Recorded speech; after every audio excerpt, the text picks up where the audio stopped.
મને પેલી લાઈનમાં બેહેડો, મારી વાહે વૈકુંઠગીરી બેહેડા, વિમલભાઈ ની વાહે ચિમનભાઈ બેઠા, 10 જણા ઓયડી પેક કરી બંધ, સુદામા જેવું શરીર, હુક લકડી જેવું, અને બામદેવજી મારે આસની પાથરીને બેઠા.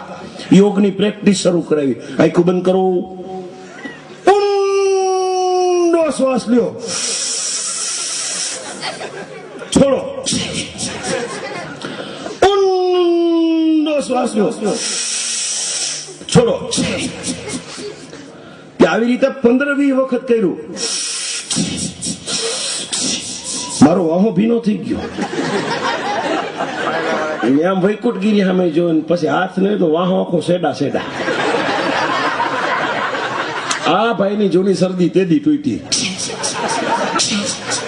બધું મારા વાહામાં. ગીરે ગયો, મને કે યોગ શીખ્યા, મેં કીધું જભો જોઈ લે. આજની તારીખે યોગનું નામ પડે ને અમારા ઘરના ભાગે, સાહેબ યોગની જરૂર નથી, તમારો બધાનો સહયોગ મળી જાય તો બજરંગદાસ બાપાનું મંદિર બની જાય, હનુમાનજીનું મંદિર બની જાય. સાહેબ મજા એ વાતની છે, ને એટલા માટે મળ્યા છે. વાતળિયું વિગતાળિયું ને જણ જણ જોજવ્યું, જેડા જેડા માનવી હેડી હેડી વાતવ્યું. પણ આ ગામનું જેને ગૌરવ કહી શકાય એ વિમલ મહેતા એક એવા સુરીલા કલાકાર છે સાહેબ, કાયમને માટે ગાય છે ને તોય અમે હાંભળા કરી છે.